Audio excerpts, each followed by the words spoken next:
نبی محمد صلی اللہ علیہ وسلم ایک لونڈی صحابی نے ان کو لونڈی رکھا ہوا تھا، وہ ان کی بکریاں چرایا کرتی تھی، خود چرایا کرتی تھی۔ ایک بھیڑیا آیا، اس بھیڑیے نے ایک بکری چرائی، لے گیا، کھا گیا۔ صحابی بڑے غصے میں آئے، اس لونڈی کو ایک تھپڑ مارا۔ بعد میں پریشان ہوئے، یا مجھے یہ کام نہیں کرنا چاہیے، میں نے غلطی کی ہے۔ نبی کریم صلی اللہ علیہ وسلم کے پاس آئے، آگے کہنے لگے کہ اللہ کے پیارے حبیب جناب محمد صلی اللہ علیہ وسلم، فلاں ماجرا فلاں مسئلہ بنا، میں نے اس کو تھپڑ مارا، اپنی اس غلطی پر میں بڑی ندامت کا شکار ہوں، بڑا شرمندہ ہوں، تو مجھے کوئی مشورہ دیجیے۔ نبی کریم صلی اللہ علیہ وسلم نے اس لونڈی کو بلوایا، اس سے پوچھا کہ ائی اللہ، اللہ کہاں ہے؟ تو اس لونڈی نے اپنے ہاتھ کا اشارہ آسمان کی طرف کیا کہ اللہ اوپر ہے۔ دوسرا سوال محمد صلی اللہ علیہ وسلم نے فرمایا من انا، میں کون ہوں؟ تو اس نے کہا انت رسول اللہ۔ صرف دو سوال کیے، یہ نہیں پوچھا نماز پڑھتی ہو، یہ نہیں پوچھا کہ تو روزے رکھتی ہے، یہ نہیں پوچھا کہ تیری فلاں فلاں فلاں نیکیاں کیا تو کرتی ہے۔ جواب نے صرف کیا پوچھا این اللہ، اللہ کہاں ہے؟ دوسرا سوال کیا کہ میں کون ہوں؟ اس لونڈی نے جواب دیا کہ اللہ اپنے عرش پر ہے۔ آپ صلی اللہ علیہ وسلم نے فرمایا انہا مومنۃ، یہ مومنہ ہے، فاعتقھا، اس کو آزاد کر دے۔ کس وجہ سے؟ صرف اپنے رب کی معرفت کی وجہ سے۔ تو ہمیں تو اپنے اللہ کا بھی نہیں پتا، جب اپنے اللہ کا نہیں پتا، بتلاؤ اس بندے کی عبادت کیسے ہے؟ ہم نماز میں یا آپ ہاتھ اٹھاتے ہیں، اگر اللہ ہر جگہ ہے تو میں کہتا ہوں اپنے ہاتھ اس طرح کیوں نہیں کرتے، اس طرح کیوں نہیں کرتے، نیچے کی طرف کیوں نہیں کرتے اگر اللہ ہر جگہ ہے؟ میرے بھائیوں، قرآن کے اندر 7 مرتبہ، ویسے تو کئی مرتبہ اللہ نے بتایا کہ اللہ اوپر ہے، لیکن 7 مرتبہ اللہ نے واضح بتایا الرحمن علی العرش استوى، میں اللہ اپنے عرش پر مستوی ہوں۔ سورۃ الرعد کے اندر، سورۃ فرقان کے اندر، سورہ یونس کے اندر، سورہ طہ کے اندر، سورہ حدید کے اندر، سورہ سجدہ کے اندر، ایک اور سورت کے اندر، ان 7 سورتوں کے اندر میرے رب نے واضح بتایا کہ میں اپنے عرش پر ہوں۔ پھر مسلمانوں، نام کے مسلمانوں، تم کیوں خود کو مسلمان کہتے ہو؟ جب تمہیں اپنے اللہ کا ہی نہیں پتا تو تم اس اللہ کی عبادت کیا کرتے ہو؟ وہ گاندھی نے بھی صحیح کہا، گاندھی سب جانتے ہیں اس کو، وہ کہتا تھا یہ مسلمانوں کی حالت اس طرح کی ہے کہ کوئی عاشق اپنی محبوبہ کے پیچھے گھومتا پھرتا جا رہا ہے، جا رہا ہے، جا رہا ہے، اس کو یہ نہیں پتا کہ میری محبوبہ ہے۔ یہی حال کہتا تھا مسلمانوں کا ہے، ان کو اپنے اللہ کا پتہ نہیں اور عبادتیں اس اللہ کی کرتے ہیں۔ اسی عقیدے سے ملتا جلتا ایک اور عقیدہ، وہ وحدت الوجود کا عقیدہ ہے۔ وہ کیا ہے کہ ہر چیز ہی اللہ ہے، ہر چیز، حتیٰ کہ ایک کرامیہ فرقہ جو خود کو مسلمان کہتا تھا، اس کا عقیدہ یہ تھا کہ نعوذ باللہ کتے کے اندر یہ تھا۔ اس عقیدے سے اندر اس دنیا اللہ کی زمین کا کوئی برا عقیدہ نہیں۔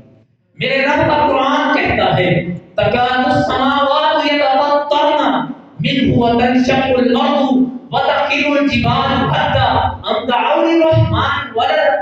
اللہ فرماتے ہیں قریب ہے آسمان پھٹ جائے، زمین پھٹ جائے، آسمان پھٹ کے زمین کے دڑام سے گر جائے۔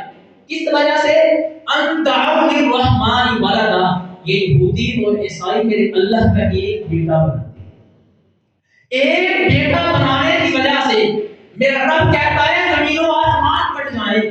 تو میرے بھائیوں، جب ہر چیز کو ہم نے اللہ نعوذ باللہ بنا دیا تو بتلاؤ میرے رب کا صبر ہی ہے، میرے رب کی رحمت ہی ہے کہ میرے رب نے ہم پہ عذاب نازل نہیں کیا۔ یہ میرے نبی کی دعائیں ہیں کہ میرے نبی کی دعاؤں کی وجہ سے آج ہم بچے۔ ہمیں اپنے اللہ کا ہی نہیں پتا، دعوے بڑے بڑے، میں بڑا مسلمان ہوں، مجھے اللہ بخش دے گا، میری جنت ہوگی۔ بتلاؤ جس اللہ سے جنت مانگ رہے ہو اس اللہ کا پتہ ہے؟ جب اللہ کا نہیں پتا تو ظاہر بات ہے کہ شرک بھی ہوگا۔ یاد رکھیں جو بندہ اپنا عقیدہ ٹھیک کر دے اس بندے کی ہر چیز ٹھیک ہو جائے. جس بندے کا یہ عقیدہ نہیں کہ اللہ اپنے عرش پر ہے، میں اللہ کی قسم کھا کر کہہ سکتا ہوں اس کی نمازیں، اس کے روزے، اس کی ہر عبادت بیکار ہے، فضول ہے اور وہ جہنمی ہے. کیوں؟ کیونکہ میرے رب کا قرآن کہتا ہے وَمَن يُشَاقِقِ الرَّسُولَ مِن بَعْدِ مَا تَبَيَّنَ لَهُ الْهُدَىٰ وَيَتَّبِعْ غَيْرَ سَبِيلِ الْمُؤْمِنِينَ نُوَلِّهِ مَا تَوَلَّىٰ وَنُصْلِهِ جَهَنَّمَ.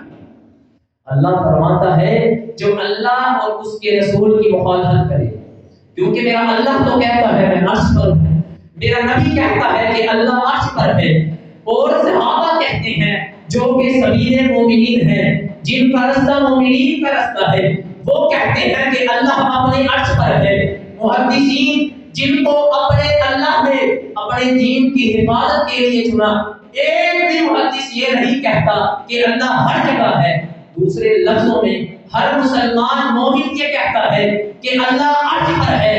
اگر ان سب کی کوئی مخالفت کرے گا، اللہ کہتا ہے، اللہ فرماتا ہے نُوَلِّهِ مَا تَوَلَّىٰ وَنُصْلِهِ جَهَنَّمَ، وہ جدھر جائے گا میں اس کو ادھر ہی پھیر دوں گا اور اس کا ٹھکانہ بھی جہنم ہے. نعوذ باللہ من ذلک. اور جہنم بھی کیسی؟ جس کے اندر اللہ فرمائے گا میں نے تجھ کو اس دنیا میں ایک چھوٹی سی چیز مانگی تھی. لوگ جہنم میں ہوں گے، میرا اللہ ان سے سوال کرے گا میرے بندے ذرا ایک بات بتا، اگر یہ ساتوں زمینوں کو میں مال سے بھر دوں، خزانوں سے بھر دوں، ہیروں سے، جواہرات سے، موتیوں سے بھر دوں، اور میں تجھے دوں اور میں تجھے کہوں کیا بندے اس مال کی خاطر تم نے دنیا میں میری عبادت نہیں کی، لیکن آج میں تجھے مال دیتا ہوں اور تجھے آفر کرتا ہوں کہ یہ مال مجھے دے دے اور تم میرے سامنے گڑ گڑا اور معافی مانگ کہ یا اللہ مجھے اس کے بدلے جہنم سے نکال دے، تو کیا تو مانے گا؟ وہ بندہ کہے گا یا اللہ یہ سات زمینیں کیا، جو بھی مجھے دے گا، جو بھی جتنا بھی دے گا، حتیٰ کہ آدھی جنت بھی دے دے گا نا، یا اللہ میں پھر بھی وہ آدھی جنت دوں گا اور تجھ سے کہوں گا یا اللہ مجھے اس جہنم سے نکال. پھر میرا اللہ کیا کہے گا؟ میرا اللہ کہے گا کہ میرے بندے ذرا ایک بات بتا، آج تو اتنے بڑے بڑے دعوے کر رہا ہے، میں نے تو زمین پہ تجھ سے صرف اتنا کہا کہ میرے ساتھ شرک نہیں کرنا، تو مجھ سے نہیں بات آیا، تو میرے ساتھ شرک کرتا رہا اور آج بڑے بڑے دعوے کر رہا ہے. میرا اللہ اتنا غفور رحیم ہے، ایک گناہ اگر بندہ کرے اللہ ایک ہی گناہ دھوائے گا، لیکن ایک نیکی کا صرف ارادہ کرے، کسی مجبوری کی وجہ سے بندہ نیکی نہ کر سکے، میرا